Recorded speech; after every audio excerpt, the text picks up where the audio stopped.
In 1996, Nintendo blew gamers' minds and released the latest iteration of the Super Mario franchise, featuring a fully 3D world that would set the tone for pretty much every 3D platformer to come. We were also introduced to a version of Mario we'd never seen before, made of polygons rather than pixels. Mario has changed a lot since Super Mario 64, but just how much? I think it's time we get reacquainted. This is Low Poly.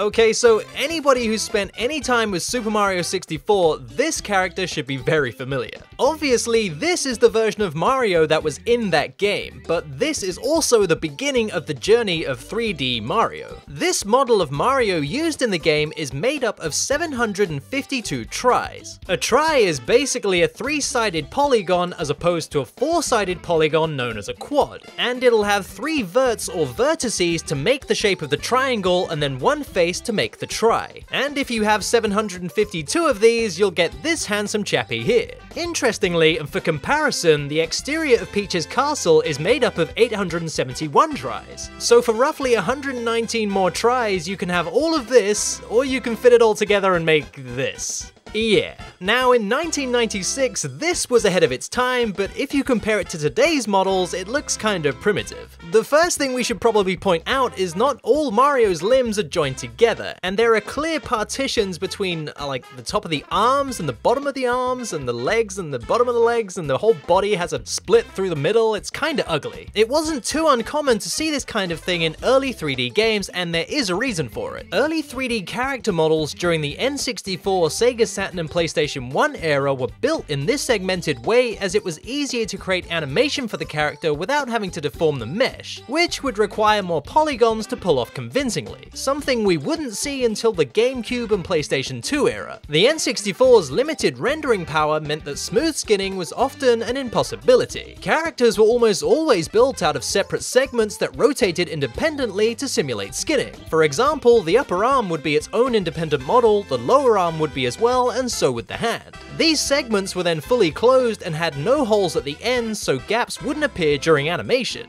Okay, now we've got the explanation out of the way, let's take a closer look at the model. Starting off with the face, obviously they didn't model Mario's face in detail, they basically just used a texture, and it's a very small texture size at that. So bam, you slap a couple of those on and you got Mario's face. Now that same aesthetic runs through the whole model, so the logo on his hat, that's also a texture, and so are the buttons. And that's pretty much all the texture work, everything else is just flat plain colors. For Mario's hands, they basically just modeled a ball shape, that's all they gave him. There is another hand model for this Mario, but it's just the Fuzzy Pickles peace sign when you collect a star, so I'm not going to show it because it's not that special. And when you check out the wireframe of this model, you can see just how low poly it really is, so that's your 752 polygons right there. Now before we move on from Super Mario 64, I just have to show off this guy that you may or may not know about. Now this guy is Nintendo's way of optimizing gameplay and memory usage, and what they would do is swap out this guy for the main Mario model whenever the camera was a certain distance away from the player. Now he's roughly a third of the main Mario's poly count, so this guy is 208 tries. Now at the distance you would see this model anyway, which was kinda hard to make out, so this is a close-up. They basically just used the same textures they used on the main model, but they sacrificed a lot in the face. Now basically his nose is triangular,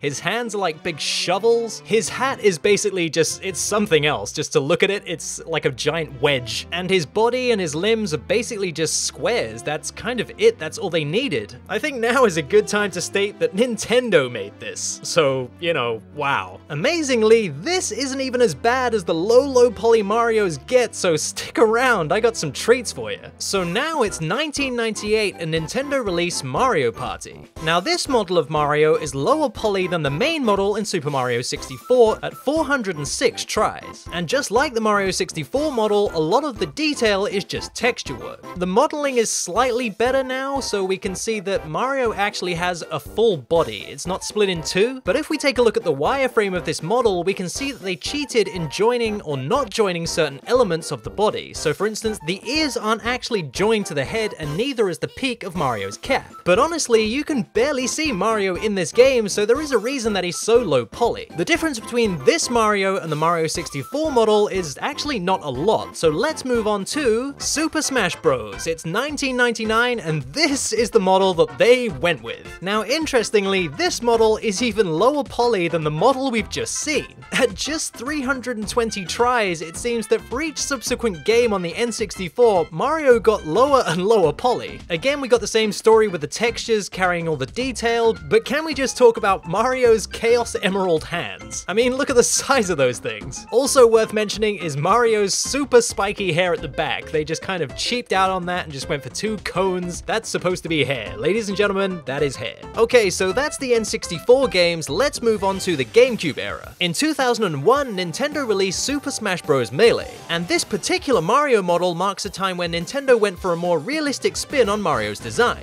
The main model for Mario is 4,718 tries, so that's a huge leap from the 752 of the Mario 64 model. You'll also see that this model actually has the body as one full mesh. By the time they made this game, they realized how they could make elbows and knees bend nicely without having to have 2 separate meshes. If we turn on the wireframe for this model, you can see there's a lot going on around the knees and the elbows. By having a lot of polygons concentrated around these areas where the arms or the legs would crease, you can get a nice bend out of the arms or the legs without losing their shape. Taking a look at Mario's face now, we can see that a lot of the elements of his face are actually modeled this time, including the mustache. And if we turn on the wireframe, you can see that the eyes have their own little model part, and so does the mouth. Another small detail is that the fingers are individually modeled. They're not one big clump of a hand. For 2001, this is quite a detailed model for Mario. Similar to how Super Mario 64 had a main Mario model and an even lower poly Mario, Melee does the exact same thing and has this Mario model, which is 332 tries in place of the larger poly model. And it has to easily be one of the uglier Mario models I've ever seen. The combination of the realistic low-resolution textures and the low-poly modeling just doesn't mesh well with me. No pun intended. The ears are barely joined to the head. I mean, everything just looks wrong. But of course, this model would only ever be seen when the camera is far away, so we would never be up this close, so it's very easy to scrutinize when we have a closer look. What I guess I'm saying is that it does the job it was intended to do. Okay, let's move on to everyone's favorite game, Super Mario Sunshine. Being the first main Mario game as opposed to Super Mario 64, let's see just how things have changed since then. Now, right off the bat, this Mario model is 1,348 tries. So in essence, we're double the poly count of the Super Mario 64 model. Nintendo became a bit more sophisticated in how they dealt with the meshes of the actual character. For instance, again, this is one full body mesh that's all joined together apart from the head. Just like the Melee model, they figured out how they could bend the elbows and the knees, but without using too many polygons. You can see this if we turn on the wireframe and notice just how simple the arrangement of polygons is around these certain joints. Laying out the polygons like this would ensure that whenever the knee bends, the leg doesn't lose its form. Looking at Mario's face, we can see again the mustache is modeled and not just a texture like it was in Super Mario 64. Of course, a lot of the detail is in the textures, but these textures are infinitely better than we saw in the N64 days. For instance, Mario actually has proper ears now. You were never actually able to get that close to the model in Mario Sunshine, so this is a very appropriate level of detail for this model. Now, the next model of Mario is from Super Mario 64 DS, so we can now have a direct comparison between the N64 version and this new remake. And one of the most surprising things is this actually has less polygons than the N64 version at 636 tries. But here we can see the textures actually have more detail than the N64 version, so this is what carries all of the detail of the model. Another thing to note is the body is one full mesh, so they're saving a lot of polygons there too. It's amazing to see just how much more efficient Nintendo became with their models in the Mario games as time went on. This Mario model is a perfect example of this because it demonstrates clearly that less is actually more, and they didn't have to resort to it looking like this one.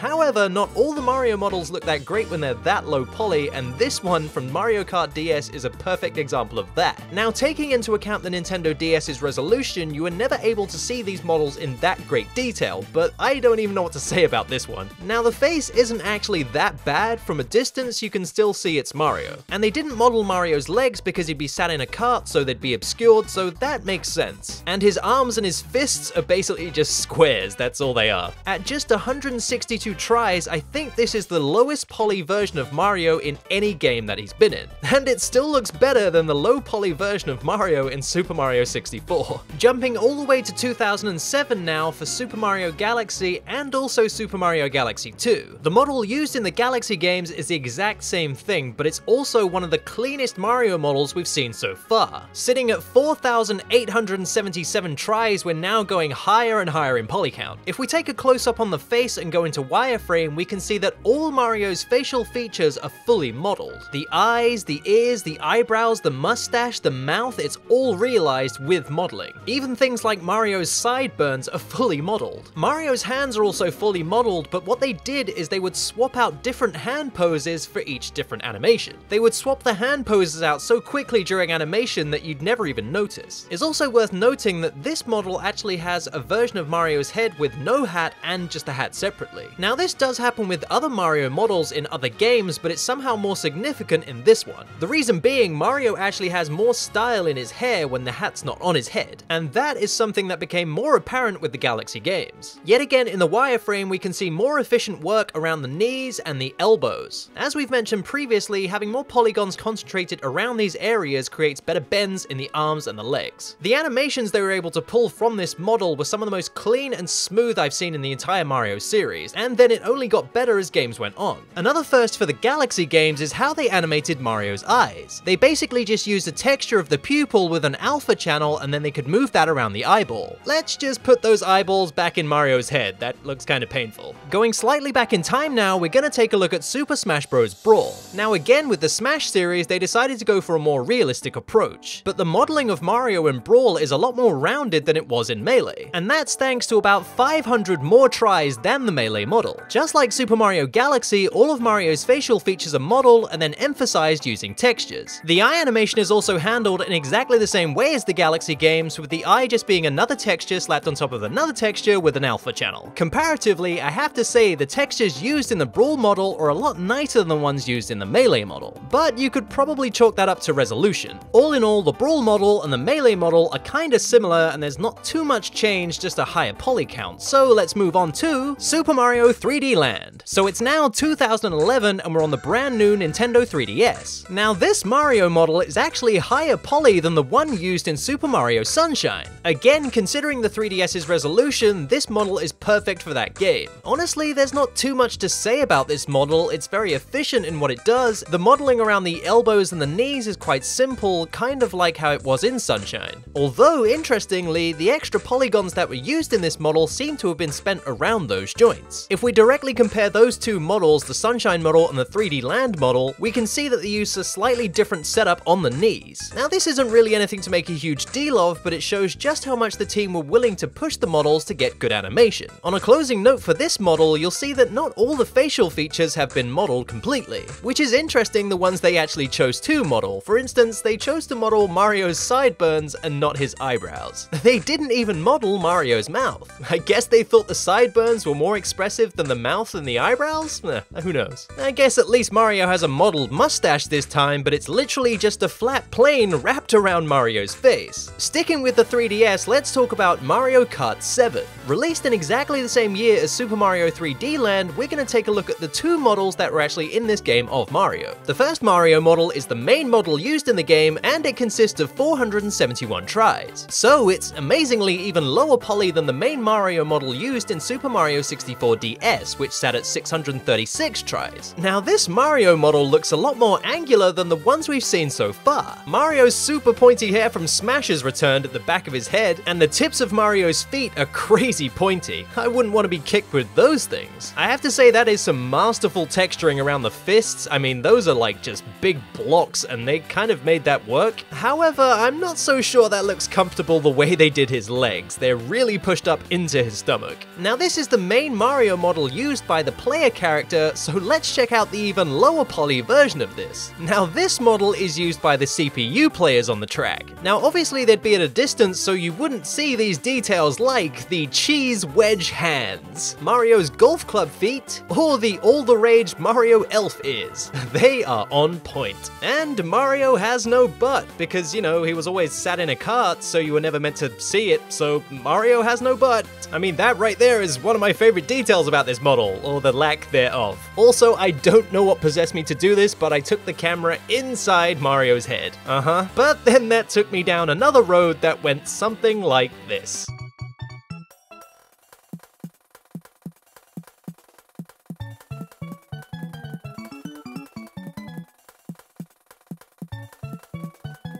Okay, whoa, we need to stop this now. Let's move on to the next model. It's now 2013, we're on the Wii U, and this is Super Mario 3D World. And this game has some of the cleanest models I've ever seen in a Mario game, and Mario himself is no exception. At a whopping 9,128 tries, this is what you get. To truly appreciate how much detail has gone into this model, let's turn on the wireframe. In just Mario's nose alone, there are 256 tries, which is more than this model, and this model, and this model, in just Mario's nose. When we were looking at the Super Mario Galaxy model, we learned that when they wanted to animate the hands, they would just swap out the different hand poses. Well, imagine they did that for all the hands in this game, but not just the hands, but also Mario's facial expressions. Mario has 9 different facial expressions that range from holding his breath, from pouting, to being angry or surprised. And these expressions would just be swapped out whenever it was necessary. He even has 2 models for his eyes blinking, one half open and one completely closed. The level of polish on this Mario model from 3D World is something else, but what if I told you this isn't even the highest poly model?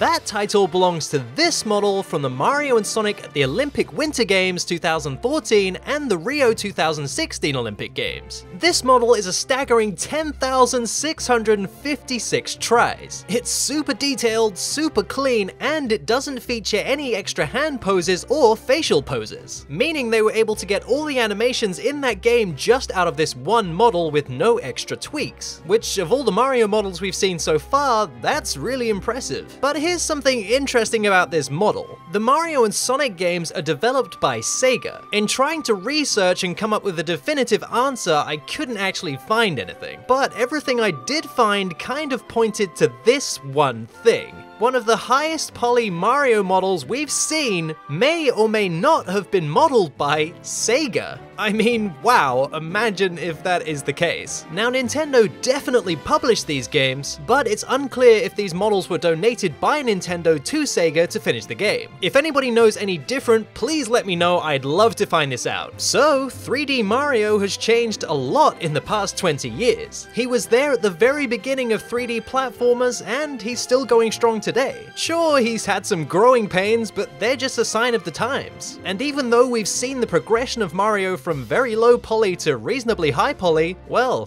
it's not over yet. Yeah. Thanks for watching the very first episode of Low Poly, guys. I really hope you enjoyed it. This is going to become a permanent series on the channel, so let me know how you felt and if there's anything you really want to see from the rest of the series. Don't forget you can follow me on Twitter or on Instagram, where I usually post little sneak peeks of things I'm working on. It's a great way for you guys to keep up to date with the channel and everything that's happening with this show. And as always, a huge thanks to everybody who supports the Patreon. You guys are the ones that make it all possible.